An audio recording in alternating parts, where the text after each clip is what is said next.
안녕하세요. 저는 4살 아들을 키우고 있는 여자입니다. 저희 집의 가족 구성원은 평범한 집과는 달리 조금 특이한 편인데요.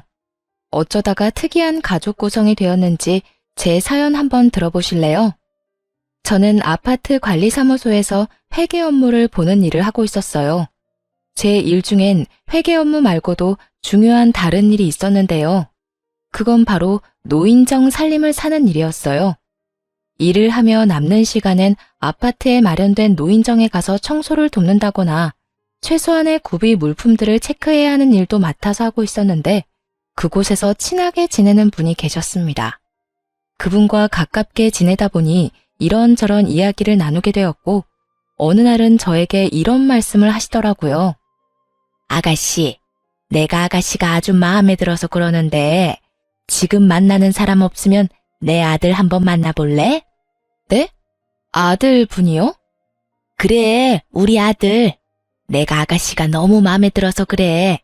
아무리 생각해도 남한테 주기엔 너무 아까워서 그러니까 한번 만나나 봐. 한번 만나보고 영 아니다 싶으면 다신 보지 않아도 되니까. 당시 남자친구가 없었던 저는 그냥 한번 만나나 보자 하는 마음에 남편을 만나게 되었어요. 그렇게 만난 남편은 생각보다 괜찮았고 시모의 응원을 받으며 연애를 시작하게 되었죠.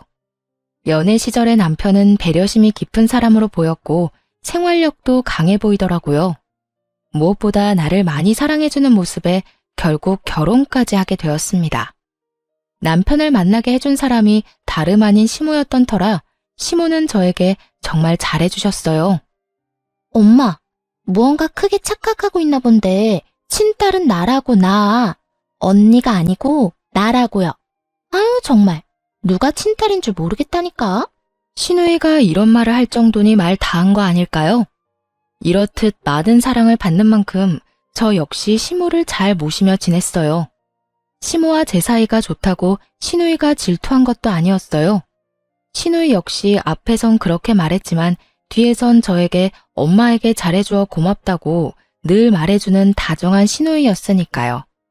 결혼을 하고 난 후에도 계속 일을 하고 있었기에 시모와 전 더욱 자주 긴 시간을 함께 보내곤 했습니다. 그래서 그런지 서로 간의 정이 더 깊어졌고요. 그러던 어느 날 남편이 갑작스럽게 회사를 그만뒀다며 저에게 사업 이야기를 꺼내기 시작하더군요. 여보, 사실 나 저번 주에 회사 그만뒀어. 뭐? 당신 오늘도 출근한다고 나갔었잖아. 출근도 안 하는 사람이 나가서 뭘 한 거야? 아니, 애초에 왜 상의 한마디도 없이 그런 큰 결정을 내린 거야? 그게 나 사실 사업하고 싶어. 언제까지 월급쟁이 할 수도 없는 노릇이고. 언젠가는 우리 아기도 낳아야 할 거고 그때 되면 돈도 더 많이 들 건데 그런 날이 오기 전에 얼른 시작해서 자리 잡고 싶어. 처음엔 많이 당황스러웠어요. 잘 다니던 회사를 상의 한마디도 없이 그만뒀다고 하니 화가 나기도 했고요. 하지만 화가 난다고 화를 내봤자 복직이 되는 것도 아니었기에 저는 최대한 마음을 가라앉히며 남편에게 물었고 남편은 앞으로의 계획을 저에게 털어놓더군요.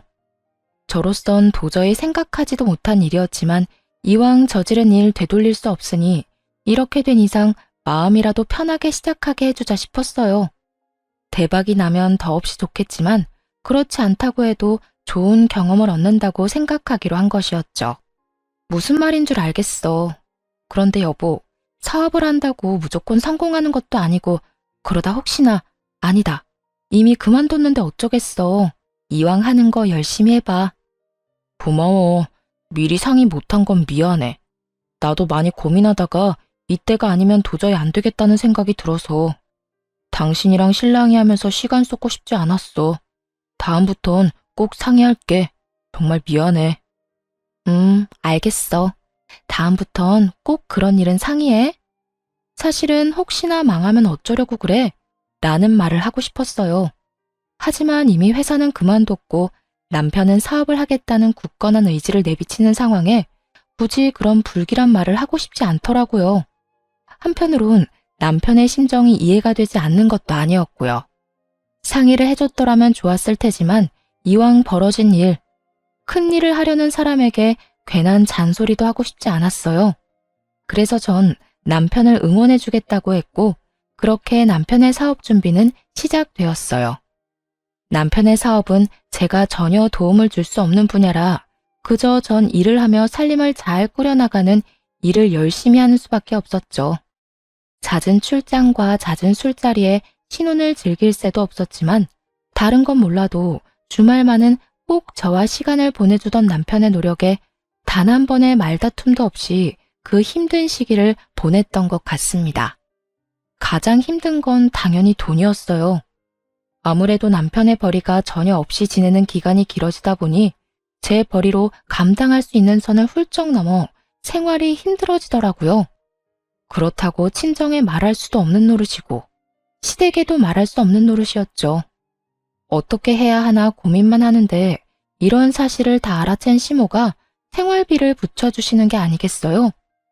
어머님, 방금 돈이 들어왔는데 웬 돈이에요? 그거 너희 생활비에 보태 쓰라고 조금 보냈어. 돈 들어가는 데는 한두 군데가 아닐 텐데 혼자 번 돈으로 감당하려고 하니 요즘 많이 힘들지? 한동안은 내가 조금씩 도움을 줄 테니 그걸로 조금만 더 버텨보거라. 언젠가는 이 힘든 순간도 다 지나가지 않겠어? 혹시나 부족하면 말하고. 사실 조금 힘들었는데 감사해요, 어머님. 정말 감사합니다. 생각 같아선 괜찮다고 하며 돌려드리고 싶었지만 상황이 힘들다 보니 그 말이 차마 나오지 않더라고요. 그래서 전 살림이 괜찮아질 때까진 감사한 마음으로 시모의 도움을 받기로 했습니다. 그렇게 생활비가 해결됐다 싶었더니 더 큰 일이 저를 기다리고 있더군요. 그건 다름 아닌 남편의 사업 자금이 부족하다는 것이었어요. 남편의 사업은 오픈을 앞두고 큰 돈이 필요한 상황이 생겨버린 것이었죠. 어떻게 해야 할지 모르겠어. 예상치 못한 큰 지출이라 준비한 돈도 없는데. 그렇다고 지금 와서 포기하기엔 너무 아까워. 어떻게 방법이 없을까? 그러게, 일단 생각을 좀 해보자. 둘이 함께 머리 맞대면 어떻게든 해결될 거야. 말은 이렇게 했지만 도저히 해결책이 보이지 않더라고요. 결국 전 집을 처분해 새를 얻어가는 쪽으로 마음을 굳히고 있었고 남편은 시모에게까지 고민을 털어놓은 것인지 시모에게서 연락이 오더군요. 아가, 이야기 다 들었다. 그래서 어떻게 할 생각이니? 그게 뭐든 다 여의치 않네요. 이미 집 마련할 때 받은 대출이 있어서 집 담보대출을 해도 부족하고 그냥 집을 팔고 더 작은 데로 새 얻어서 가야 하나 싶기도 해요. 월세로 간단 말이니? 네, 아무래도 그렇게라도 해야 할 것 같아요. 이제 와서 사업을 그만두라고 하기엔 지금까지의 시간이랑 돈이 아깝기도 하고 무엇보다 그이가 너무 하고 싶어 해요. 잠도 제대로 안 자고 일만 하고 자신감도 넘쳐 보이고요. 행여나 잘 안 되더라도 다시 시작하면 되는 거니까 이번엔 할 수 있는 데까진 도와주고 싶어서요. 제 말을 들은 시모는 생각에 잠긴 듯 뜸을 들인다 싶으시더니 이내 조심스럽게 말을 꺼내기 시작했어요. 아가, 내가 지금부터 어떤 말을 할 건데 네가 싫으면 싫다고 솔직하게 말해다오. 무슨 말씀을 하시려고 이러세요? 편하게 말씀해 보세요. 그게 다른 집에 새들어 살 바엔 우리 집으로 들어오는 건 어떠냐? 아무래도 월세 내고 사는 돈이 아깝기도 하고 네 남편 계속 바빠질 텐데 너 혼자 그렇게 두는 것도 마음에 걸리기도 해. 네 생각은 어떠니? 많이 불편할 것 같니? 감사하더라고요. 그렇지 않아도 월세를 내는 것이 아깝기도 한 상황이었는데 먼저 나서 집으로 들어오라고 해주시니 참 감사하면서도 죄송했어요. 시모의 말에 저는 재빠르게 감사의 마음을 전하며 그렇게 하겠다고 했습니다. 아니요, 저는 너무 좋아요. 어머님, 너무 감사해요. 저희가 들어가면 불편한 점이 한둘이 아닐 텐데 괜찮으실까요? 그럼 괜찮고 말고. 그리고 감사는 무슨. 다른 것도 아니고 내 아들놈 사업한다고 집까지 팔 상황인데 이 정도는 당연히 해야지. 생각 같아선 돈으로 도와주고 싶다만 나도 지금은 다 묶여 있어서 그럴 여유는 없구나. 그리고 네가 불편할까봐 걱정인 게지. 난 너랑 사는 거 불편하지 않아. 오히려 좋은걸? 그러니까 내 걱정은 말고 너만 괜찮다면 함께 살자꾸나. 그리하여 저흰 집을 처분하고 시댁으로 들어가게 되었고 시모 역시 가지고 있던 자금 조금을 남편에게 주게 되었죠. 자금이 해결되고 나니 남편은 더욱 바빠지기 시작했고 저는 시모와 더 많은 시간을 보내며 더욱 두터운 정을 쌓아가고 있었어요. 그렇게 3년이란 시간이 지났고 그 사이 남편의 사업은 자리를 잡게 되었습니다. 사업이 안정되니 그만큼 벌이도 좋아졌고 생활비를 넉넉하게 주니 여유로운 생활이 가능해졌죠. 그런 상황에서도 분가는 생각하지도 않았었는데 그 이유는 무엇보다 시모와 지내는 시간이 너무 좋았기 때문이었어요. 평일엔 바쁜 남편을 대신해 시모와 데이트를 하기도 했고 주말엔 세 사람이 외식을 하는 그 시간이 너무 행복하더라고요. 그래서 전 분가는 생각지도 않고 지내게 되었고 행복하게 지내던 어느 날 임신 사실을 알게 되었습니다. 어머님, 저 임신했어요. 오늘 병원 다녀왔는데 6주 됐다고 하더라고요. 뭐? 그게 사실이야? 고생했다, 고생했어. 그래서 요즘 계속 피곤해 보였나 보다. 그런데 혼자 병원에 다녀온 게야? 같이 가자고 했어야지. 왜 혼자 간 거야? 혹시나 아니라고 하면 어머님 너무 실망하실까 봐요. 이럴 줄 알았으면 같이 갈 것 그랬나 봐요. 심장 소리 듣는데 남편보다 어머님 생각이 더 많이 나는 거 있죠? 어머, 심장 소리도 들었니? 다음엔 나도 꼭 데리고 가주렴. 아범은 알아? 네, 오는 길에 통화했어요. 오늘 일찍 들어온대요.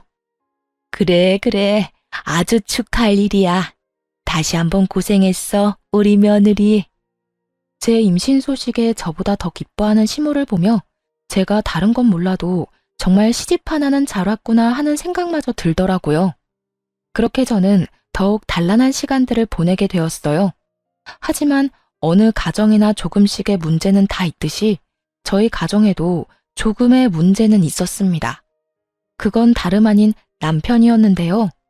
사업이 잘 풀려 여유로운 금전적인 생활과는 달리 남편은 계속 바빴고 그나마 주말엔 무조건 가족과 시간을 보내주던 남편은 어느 순간부터 그 시간마저도 가정에 양보하지 않더라고요. 사업이 잘 되면 잘 될수록 남편은 주말조차도 일을 한다며 집을 비우는 일이 허다했으니까요. 전 그때까지도 남편이 허튼 짓을 한다고 생각은 전혀 하지 못한 상태였어요. 심지어 제가 임신까지 했으니 그런 쪽으론 전혀 생각지도 못하고 그저 남편을 믿고 아기를 잘 지키는 일에 온 신경을 쏟고 있던 때였어요. 지금 생각하면 제가 참 안일하다 싶기는 한데 그땐 전 미련스럽게도 남편은 믿어 의심치 않았죠. 하지만 이런 저와는 달리 시모는 외박이 잦아지는 남편이 신경 쓰였는지 어느 날은 남편을 불러앉혀 이런 말을 하기 시작하더라고요. 아범, 너 요즘에 왜 이렇게 외박이 잦아? 일이 그렇게 바쁜 게야? 그저 평범한 물음이었지만 시모의 눈빛과 목소리의 톤은 전혀 그렇지 않았습니다. 그게 뭐든 다 꿰뚫고 있다는 눈빛과 꽤 화가 났지만 애써 담담하게 누르고 있는 목소리에 저마저도 압도될 것만 같더군요. 네, 어머니. 일이 안정되긴 했는데 유지하려니까 더 바빠지는 것 같아요. 직원한테 맡기는 것도 한계가 있고 무엇보다 제가 다 확인해야 마음이 편하기도 하고요. 남편은 재빨리 자신의 입장을 설명하며 이때껏 가정의 소홀한 이유를 설명했지만 그것으로 시모의 언짢음은 풀릴 기미가 보이지 않았어요. 아무리 그렇다고 한들 잠은 집에 와서 자거라. 몸 상하는 것도 걱정이지만 네 아내 생각도 걱정이야. 신혼 때부터 지금까지 사업한다는 이유로 가정에 너무 소홀하지 않니? 돈 잘 벌어다 주는 게 다가 아니다. 집에서 가족들하고 시간을 보내야 할 것 아니니? 내가 혜정이랑 결혼한 것도 아니고 남편이랑 보내는 시간보다 시험이랑 보내는 시간이 더 많다는 게 말이 된다고 생각해? 죄송해요. 앞으로 집에 신경 더 쓸게요. 시모의 조용한 핀잔에 남편도 조금은 반성하는 듯 했지만 시모는 그런 남편을 한 번 더 밀어붙이더군요. 나한테 죄송할 게 아니라 네 집사람한테나 미안하게 생각해. 네 일이 누구 덕에 잘 되는지 늘 생각하고 네 집사람한테 고마워하란 말이다. 이제 애도 태어날 건데 어느 정도 자리 잡았으면 욕심 그만 부리고 일보단 가정에 좀 신경 쓰고. 네, 어머니. 여보, 미안해. 앞으로 내가 집에 신경 좀 더 쓸게. 저도 내심 섭섭했던 터라 시모의 이런 조언과 핀잔이 얼마나 고마웠는지 모릅니다. 한 차례 작은 폭풍이 지나고 난 후 남편은 다시 가정에 신경 쓰며 노력했어요. 외박을 하긴 했지만 될 수 있으면 집에서 자려고 노력하더군요. 그렇게 시간은 흘러 출산을 앞둔 어느 날, 남편은 한동안 가지 않던 지방으로 출장을 가게 되었고, 전 집에서 시모와 함께 시간을 보내고 있었습니다. 그런데 갑자기 배가 아파지더니 양수가 터져버렸어요. 시모와 전 급하게 병원에 가게 되었고, 7시간의 산통을 맛보고 세상에서 가장 귀한 아들을 품에 안게 되었습니다. 지방에서 오기에 충분한 시간인데도 불구하고 출산을 하고 병실로 옮겨져 어느 정도 정신을 차릴 때까지도 남편은 오지 않더라고요. 어머님, 아직 안 왔어요? 응, 이 녀석 전화도 받지 않는구나. 내 이 녀석을 그냥 금방 온다고 한 지가 언젠데 아직까지 소식도 없는 게야. 오기만 해. 내가 이 녀석 가만두지 않을 거니까. 어머님, 진정하세요. 오고 있는 중이겠죠. 운전 중이라 전화 못 받는 걸 거예요. 처음엔 전화를 받았던 남편은 어느 순간부턴 전화조차 받지 않고 있었고, 시모는 머리끝까지 화가 나 노발대발 난리가 날 직전이었어요. 저 역시 남편에게 섭섭한 마음이 들긴 했지만 시모가 저렇게 화를 내니 같이 화를 낼 순 없는 노릇이었죠.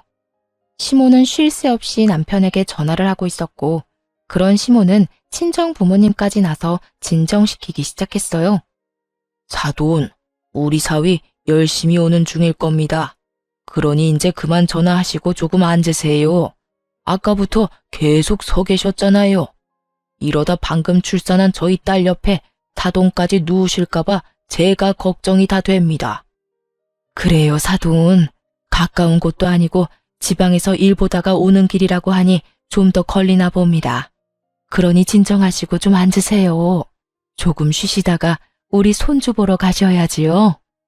이렇게 부모님까지 말리고 나서자 시모는 남편을 대신해 다시 한번 미안하다는 말을 전하며 애써 화를 누르는 듯 했어요. 지금 보러 가셔도 될 거예요. 다들 눈에 넣어도 안 아픈 손주 보시고 집에 가셔서 쉬세요. 전 혼자 있어도 돼요. 아니야. 내가 아범 올 때까지 곁에 있으마. 먼저 들어가 보세요.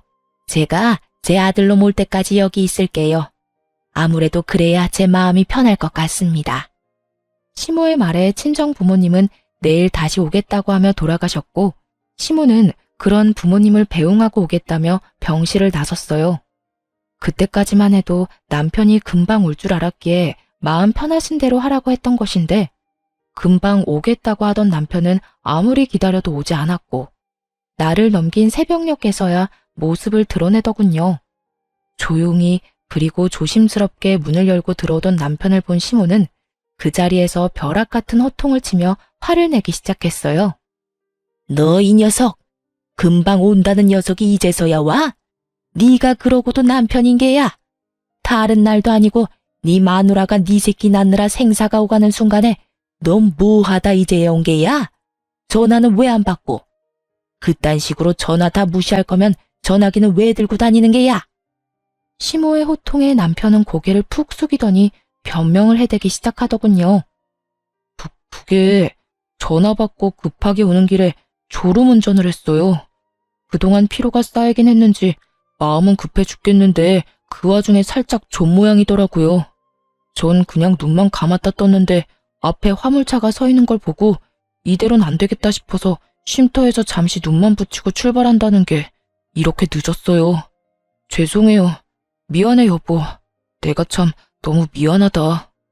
그간 남편이 얼마나 치열하게 살아왔는지 누구보다 더 잘 알던 터라 시모와 저는 그런 남편에게 더는 아무 말도 할 수가 없더라고요. 화가 나지도 않았고요. 물론 섭섭한 마음이야 있었지만 이렇게 무사히 온 것만 해도 다행이라고 생각하며 앞으론 태어난 아들과 함께 더 큰 행복이 가득한 날이 기다리고 있을 거라 믿어 의심치 않았습니다. 하지만 이런 제 확신을 비웃기라도 하는 듯 남편은 가정에 더욱 소홀해지더군요. 저에게도 더는 다정하게 대하지도 않았고요. 심지어 아들에게마저도 애정이 없는 남편을 보며 참 생각이 많아지더군요. 그렇게 생각은 많아지고 남편에 대해 다시 생각해보게 되던 어느 날, 일은 터지고야 말았습니다. 그날도 아기가 있는 집은 다들 그렇듯 아들의 울음소리로 시끄러웠고, 전 그런 아들을 달래며 불편한 것이 무엇인지 찾고 있었어요. 그런데 그 순간 아무것도 하지 않고 그저 아들이 우는 것을 보던 남편이 자리를 박차고 일어나더니 화를 내며 이런 말을 하는 것이 아니겠어요? 시끄러워. 도저히 시끄러워서 집에선 쉴 수가 없어. 시끄럽다니. 당신 자식 우는 소리를 시끄럽다고 하면 어떻게 해? 그리고 아기가 우는 게 당연하지. 매번 생글생글 웃기만 하면 그게 정상이야? 그거야말로 이상한 거라고. 우는 건 아기들이 하는 일종의 표현이야. 아무리 그래도 너무하잖아. 모처럼 집에서 좀 쉬려고 해도 쟤 때문에 도무지 쉴 수가 없다고. 쟤? 우리 아들이 남이야? 쟤, 얘라고 하게? 당신 정말 왜 그래? 요즘 왜 이렇게 예민한 거냐고. 나한테는 그렇다 쳐도 당신 아들한테까지 그렇게 예민하게 구는 이유가 뭔데? 시끄러우니까 시끄럽다는 건데 뭐가 예민하다는 거야? 시끄러워. 차라리 회사에서 일을 하는 게 더 낫겠다. 처음이었어요. 남편과 언성을 높여가며 싸운 일 말이에요. 저는 화를 내는 남편이 도저히 이해가 되지 않았어요. 우는 소리가 시끄럽고 듣기 싫을 수는 있다고 하나 아기 우는 것은 당연하였고 남도 아닌 자기 자식인데 저렇게까지 예, 제 하며 화를 낼 일은 아니라고 생각했으니까요. 여기까지만 해도 이해가 되지 않는데 남편은 기어코 짐까지 싸 회사에서 지낸다며 집을 나가버리더군요. 그런 남편을 시모가 붙잡아 이야기를 나누어 보려고 했지만 시모의 말도 무시한 채 그대로 집을 나가버리더군요. 너 지금 이게 뭐 하는 짓이야? 승준이가 남의 새끼야? 어떻게 네 새끼한테 그딴 식으로 굴 수 있단 말이야? 그리고 네 마누라한테는 어떻고? 네가 이렇게까지 잘된 게 누구 덕인데? 제가 잘된 건 제가 죽을 만큼 노력했기 때문이에요. 그 누구의 덕도 아닌 다 제가 노력한 만큼 잘된 거라고요. 그러니까 어머니도 그만 좀 하세요. 저도 좀 쉬고 싶다고요. 평소 시모의 말이라면 끔뻑 죽던 남편이었는데 시모에게 고함을 치며 화를 내더군요. 그런 남편의 모습에 시모도 많이 놀란 듯 남편을 잡은 손을 힘없이 떨궈버리더라고요. 그렇게 집을 나가버린 남편은 3일째 집으로 돌아오지 않고 있었고 시모는 도저히 안 되겠다 싶으셨는지 저에게 남편의 회사로 가보자고 하더군요. 저 역시 가만히 손 놓고 있을 문제는 아니라고 생각했던 터라 아들을 친정에 맡기고 함께 회사로 가게 되었죠. 남편의 회사로 찾아가니 남편이 자리에 없어 직원에게 물어보니 아마 회사 근처 고급 일식당에 있을 거라고 하더군요. 식사 시간이 아닐 때라 조금 의아하긴 했지만 저와 시모는 일단 식당으로 가게 되었죠. 혹시나 거래처 사람을 만나 중요한 이야기를 나누고 있으면 어떻게 하지? 하는 우려와 함께 말이죠. 하지만 이런 저의 우려와는 달리 룸에서 나오는 남편의 곁엔 젊은 여자가 자리하고 있더군요. 남편은 다른 여성과 어깨를 두르고 있었고 그 여성은 남편의 품에 기대며 치맛자락을 정리하면서 룸에서 나오고 있었습니다. 더 충격적인 건 상간녀의 정체였습니다. 사업이 자리를 잡고 바빠질 시기에 제가 면접을 직접 봐서 뽑았던 30대도 되지 않은 격리 겸 비서였기 때문이었죠. 제 손으로 남편의 상간녀가 될 사람을 회사에 넣었다니 충격이 클 수밖에 없었죠. 오빠, 이제 회사 들어가야 하는 거야? 나 좀 피곤한데 그냥 쉬면 안 되나? 안 되긴 왜 안 돼. 피곤하면 쉬어야지. 집에 데려다 줄 테니까 집에서 좀 쉬고 있어. 급한 일만 마무리하고 갈 테니까. 정말? 그래주면 나야 고맙지. 별것이 다 고맙다. 이런 걸로 고마워하지 마. 앞으론 이 모든 게 당연해질 테니까 지금부터 적응하라고. 우리 오빠 최고야. 얼른 이혼하고 내 남자 됐으면 좋겠다. 언뜻 들리는 두 사람의 대화로 남편의 외도가 확실해지는 순간 저는 믿을 수 없는 현실에 그 자리에서 굳어버렸고, 시모는 그대로 남편에게 다가가 아무 말도 없이 남편의 얼굴을 향해 손을 올렸습니다. 남편은 많이 당황한 듯 아무 말도 못하고 맞은 볼만 어루만지고 있었고, 상황 파악이 되지 않은 상간녀가 시모를 밀치며 화를 내더군요. 할머니, 미쳤어요? 누군데 감히 우리 오빠 뺨을 때리는 거예요? 이 할머니 미쳤나 봐. 오빠, 괜찮아? 상간녀의 행동에 시모는 바닥에 고꾸라져 버렸고, 그 모습을 본 저는 그대로 상간녀에게 달려가 상간녀를 있는 힘껏 밀어버리고 시모를 일으켰어요. 그런데 시모가 바닥에 고꾸라졌을 때는 미동도 없던 남편놈이 제가 상간녀를 밀어버리자 급하게 달려나가 상간녀를 구해주더군요. 시모는 그 모습을 보고 한장하는 얼굴로 고함을 질렀어요. 너, 이 애미가 쓰러지는 건 네 눈에 보이지 않는 거냐? 어머니, 그게 아니라... 난 지금 이 순간부터 네 엄이 아니다. 그런 줄 알고 네 옆에 그 멍청한 년이나 챙기거라. 시모는 그대로 저를 데리고 집으로 돌아와 버렸고, 얼마 지나지 않자 남편도 상간녀를 데리고 집으로 들어오더군요. 그리곤 시모 앞에 나란히 무릎을 꿇고 앉아 상황을 설명하기 시작했어요. 이런 와중에도 저에겐 미안한 기색 하나 없이 저를 아예 없는 사람 취급하는 남편을 보며 정말 오만정이 다 떨어지더군요. 어머니, 저 이 여자랑 살고 싶습니다. 더는 집사람이랑 사는 것도 싫고 사랑하지도 않아요. 사랑하지도 않는 사람이랑 계속 살아서 뭐 하겠어요? 서로 상처만 될 뿐이지. 그러니까 저 이 사람이랑 살게 해주세요. 너 지금 그걸 말이라고 짓거리는 게야? 너 승준이 아빠다. 승준이 아직 돌도 안 지났어. 그런데 이혼을 하고 싶어? 다른 여자랑 살고 싶다고? 가만. 그러면 너 혹시 승준이 태어나던 날도 저 년이랑 있다가 늦은 게야? 네, 맞아요. 제 핏줄이 태어나는 순간보다 이 여자랑 있는 순간이 더 소중하고 좋아서 같이 있다 보니 늦었어요. 사실은 가고 싶지도 않았다고요. 실수로 아차하는 순간에 가진 악이 무슨 애정이 있겠어요? 저요, 승준이 가지고 싶지도 않았다고요. 어머니는 어떨지 몰라도 저한텐 승준이는요, 제 이혼의 발목을 잡은 짐덩어리일 뿐이에요. 설마 했는데 그 설마가 사람을 잡더라고요. 제 아들을 짐덩이라 하는 남편놈은 제가 출산을 하는 그 순간에도 상간녀와 함께 지방이 아닌 서울에 있었고, 연락을 받고도 상간녀와 함께 더러운 시간을 보내느라 오지 않았던 것이었어요. 그때부터, 아니 그 전부터 이미 남편은 저와 아들이 아닌 상간녀에게 온 마음이 떠난 후였던 것이었죠. 제 핏줄을 짐덩어리라고 칭하는 남편을 보며 시모는 분노에 담은 큰 웃음을 터뜨렸고, 남편은 아랑곳하지 않고 단호하게 저와의 이혼을 말하기 시작했어요. 짐덩어리? 그게 네 진심인 거야? 정녕 네 아들을, 세상에서 하나뿐인 네 아들을 짐덩이라고 생각하는 거냐고 묻고 있어. 네, 어머니.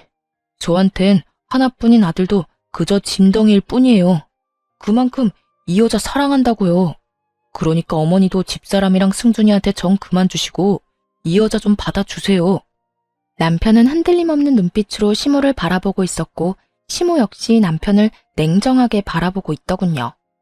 그런 두 사람의 모습을 보던 상간녀는 감히 본인이 끼어도 되는 자리라 생각했는지 시모에게 애원을 하기 시작했고요. 어머님, 아까는 죄송했어요. 오빠 어머니인 줄 모르고 왜 이상한 사람이 와서 행패를 부린다고 생각했어요. 어디 다치신 곳은 없으시죠? 상간녀의 물음에 시모는 대답 대신 매서운 눈빛으로 노려봤고, 상간녀는 시모의 눈을 피하지도 않고 말을 이어나가더군요. 저 마냥 예쁘게 보이지 않는다는 거 잘 알아요. 그런데 저 진짜 오빠 사랑하거든요. 그러니까 저 좀 받아주시면 안 될까요? 제가 어머니 정말 잘 모시고 아기도 빨리 가져서 손주 빨리 안겨드릴게요. 저 가정교육도 잘 받아서 음식도 잘하고요.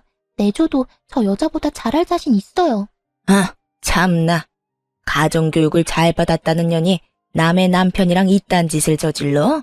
도대체 어떤 가정교육을 받으면 외도나 저지르면서 조강지쳐 쫓아낼 생각을 한다니 말이야? 어머님, 그 점은 저도 유감이긴 한데 그래도 너무 사랑하는 거 어떻게 하겠어요. 자식 이기는 부모 없다고 어머님이 이해해주세요. 제가 잘할게요. 그 입 다물지 못해? 누가 네 어머님이야? 네가 여기서 말할 처지나 된다고 생각하고 말을 하는 게야? 이 자리가 어떤 자리인 줄 알고 감히 말을 섞으려 들어? 시모의 호통에 상간녀는 고개를 숙이며 입을 다물었고 시모는 거친 숨을 내쉬더니 저에게 물어왔습니다. 아가, 아니, 혜정아, 네 생각은 어떻니? 앞으로 어떻게 했으면 좋겠어? 전 이혼하려고요. 서로 저렇게 죽고 못 사는 사이라고 하는데 이혼하는 게 맞는 것 같아요. 승준이가 마음에 걸리기도 하지만 승준이를 짐덩어리라고 하는 사람을 계속 제 아들 아빠로 살게 하는 건 저 역시 소름 끼치게 싫어서요. 전 이미 정이 떨어질 대로 떨어진 상태였고 무엇보다 제 아들을 저딴 식으로 취급하는 남자와 더는 한 집에서 같은 공기를 쉰다는 것 자체가 구역질이 나는 지경이었습니다. 그래서 저 역시 이혼을 하겠다고 단호하게 말했고 제 말에 시모는 다 맞는다는 듯 고개를 끄덕이더군요. 내 생각도 같다. 저런 인간 같지도 않은 쓰레기를 귀한 승준이와 네 곁에 계속 두는 거 나도 싫다.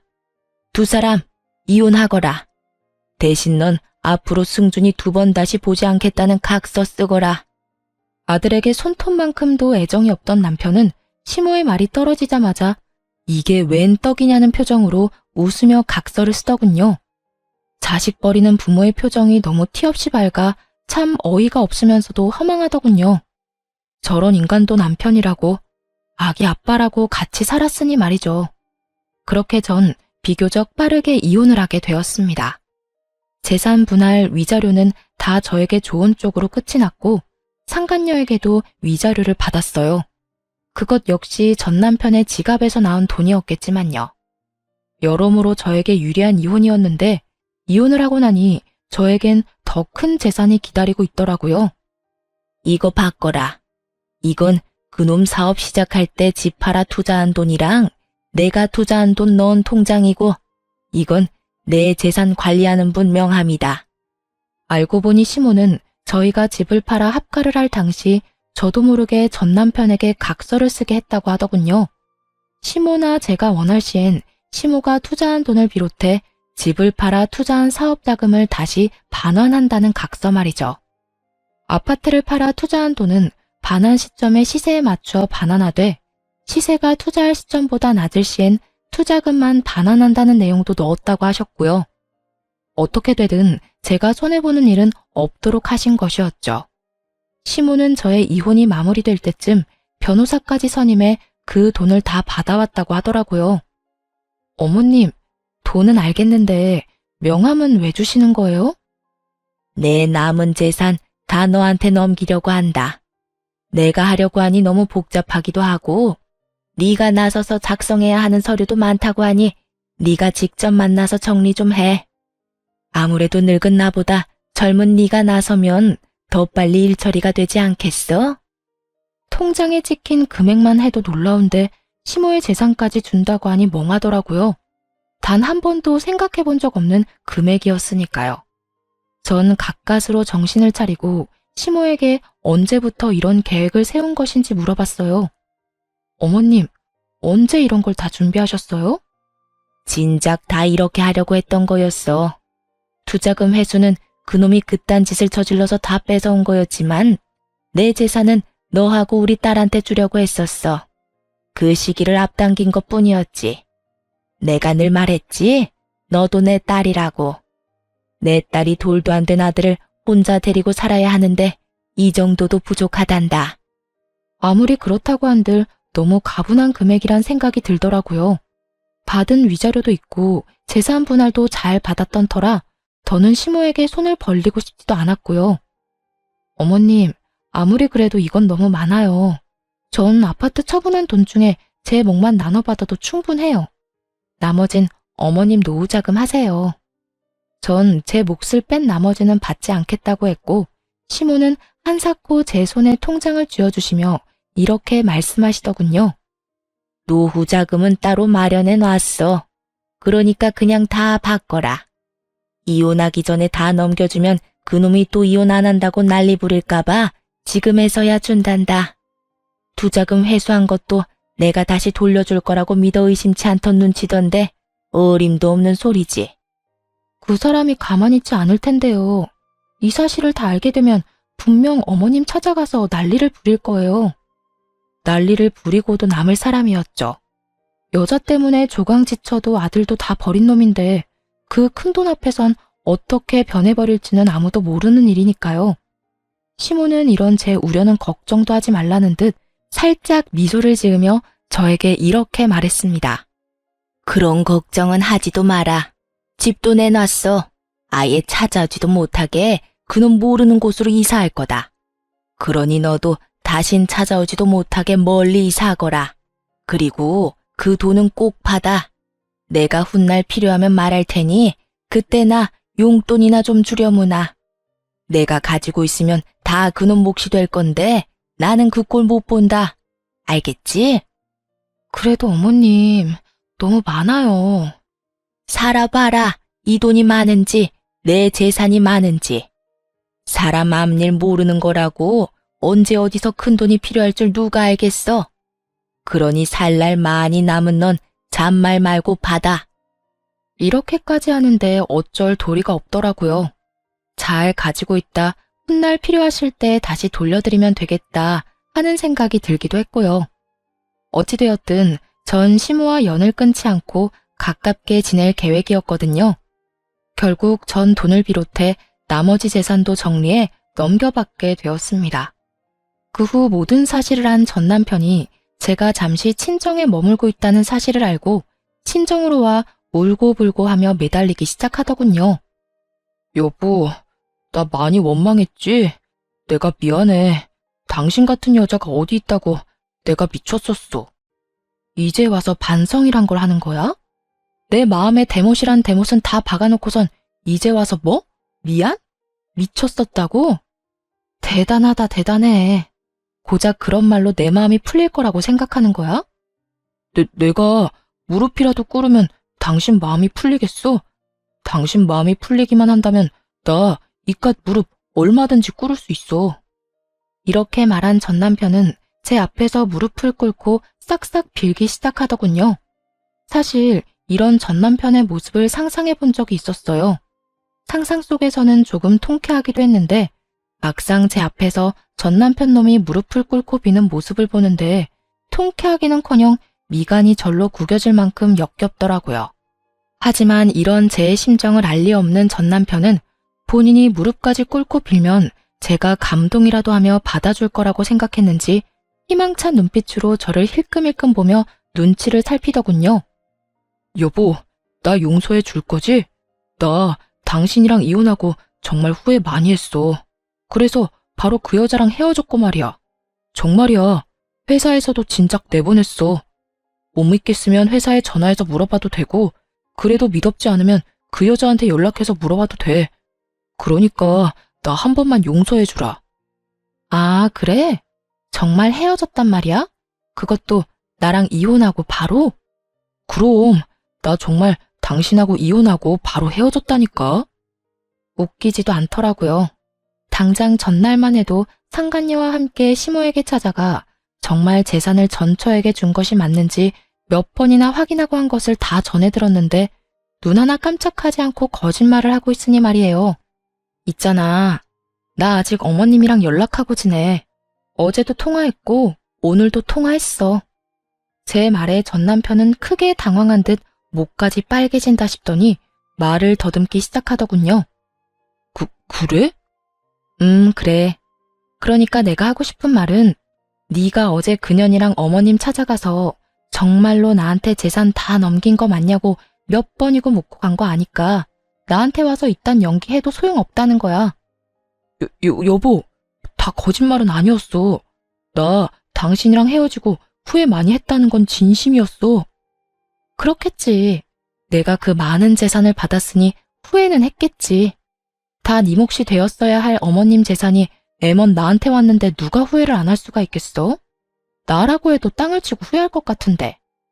네 맘 다 알겠고 잘 들었으니까 더 험한 꼴 당하기 전에 얼른 꺼져라. 난 경고했다.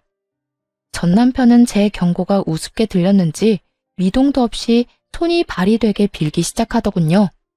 잘못했다, 너 없이 절대로 못 산다, 우리에겐 자식이 있지 않냐 등등 되지도 않는 말들을 짓거려대면서요. 경고도 했겠다. 더는 그런 전 남편의 꼴을 보기도 싫었던 저는 아들의 똥기저귀를 찾아와 전 남편의 얼굴에 던져버리고 집 밖으로 쫓아내버렸어요. 에이, 이게 뭐야? 이거 똥이잖아. 너 미쳤어? 미친 건 너겠지. 여기가 어디라고 찾아와서 되지도 않는 눈물바람이야. 다신 찾아오지 마. 또 찾아오면 똥기저귀로 끝나진 않을 거니까. 알아들었으면 당장 꺼져. 계속 난동 피우면 경찰 부를 거야. 경찰을 부른다는 말까지 나오자 겁이 나긴 했는지 더는 난동을 피우지 않고 돌아가더군요. 그 후 들려오는 소식엔 큰 금액의 돈이 빠져나간 남편의 회사는 급격하게 기울어져 버렸고 가세가 기울자 상간녀는 전 남편이 마련해준 집을 처분해 소리 소문 없이 도망을 가버렸다고 하더군요. 전 남편은 회사를 다시 일으켜 세우기 위해 신우이에게 연락해 시모를 백방으로 찾으려 노력했지만 신우이 역시 전 남편을 차단해버렸다고 하더군요. 모든 태풍이 지나가고 지금의 저는 누구보다 잘 살고 있습니다. 시모와는 가깝게 살고 지내다 신우이가 먼 곳으로 시집을 가는 바람에 친정에서 가까운 곳으로 집을 얻어 시모와 함께 살고 있어요. 처음 제가 시모에게 함께 살자고 했을 때 시모는 한사코 안 된다며 거부를 하셨었어요. 어머님, 이제 저랑 승준이랑 같이 살아요. 혼자 승준이 키우기 너무 힘들어서 어머님 도움이 절실하다고요. 그건 안 되는 일이다. 내가 너랑 사는 게 말이나 된다고 생각하는 게야? 말이 안 될 건 뭐예요? 어머님 평소에 저 딸처럼 생각하신다고 하시더니 다 거짓말이었어요? 그냥 하신 말이었어요? 그건 아니지만 그래도 안 될 일이야. 너 나랑 같이 살면 새 출발은 꿈도 못 꾸게 될 거다. 아직 나이도 젊은데 새 출발해야 할 거 아니야. 어머님, 이렇게 생각해보세요. 제가 새 출발을 하려면 밖에 나가서 일도 하고 사람도 많이 만나고 해야 할 텐데 그러면 승준이는 누가 봐주나요? 전 친정 부모님들 못 믿어요. 죄송한 말이긴 하지만 친정 부모님보단 어머님이 더 신뢰가 간다고요. 승준이도 어머님을 더 좋아하기도 하고요. 그러니까 그렇게 바라시는 제 새 출발을 위해서라도 함께 살아주세요. 네? 제 말에 시모는 눈물까지 글썽이며 제 손을 잡아주시더라고요. 그러면서 이렇게 말씀하셨어요. 넌 어떻게 돼 내가 그런 생각을 하는 게야. 나는 널 볼 면목이 없는데 넌 어째서 나한테 이렇게까지 하냔 말이야. 나 때문에 네 인생이 망해버린 것 같아서 널 볼 때마다 내가 너무 미안한데 네가 그렇게 말하면 내가 같이 살 수밖에 없지 않니? 어머님, 제 인생 안 망했어요. 그저 이혼만 했을 뿐이에요. 그까짓 이혼이 뭐라고 제 인생을 감히 망치겠어요? 그리고요, 이혼은 했지만 엄마 같은 어머님도 제 곁에 계시게 됐고 무엇보다 우리 승준이를 얻게 되었잖아요. 그거면 됐어요, 전. 그러니까 저랑 같이 살아주세요. 제가 정말 마음이 편치 않아서 그래요. 고맙다, 고마워. 아니에요. 제가 더 감사해요. 시모는 끝까지 우기고 드는 제 뜻을 결국 받아주셨고 결국 저희 집 가족 구성원은 시모와 저 그리고 아들이 되어버린 것입니다. 조금은 특별한 가족 구성원이 된 지도 꽤 시간이 흘렀네요. 잘 먹고 잘 우는 것이 일이던 제 아들은 벌써 4살이 되었거든요.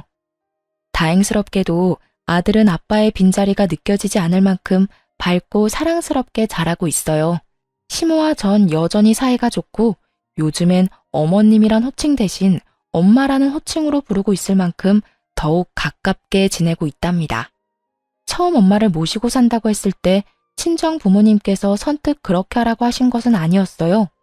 하지만 엄마가 저에게 어떻게 하는지를 누구보다 가까이에서 봤던 터라 짧은 고민 후 저의 뜻대로 하라고 해주시더라고요. 지금은 저희 관계를 인정해 주시는 것을 넘어 함께 시간을 보내는 일도 많아요. 이렇듯 저는 특별한 가정 속에서 행복한 삶을 보내고 있습니다. 앞으로도 저는 특별한 인연으로 생긴 엄마와 함께 아들을 잘 키우며 행복하게 살아가 보려고요.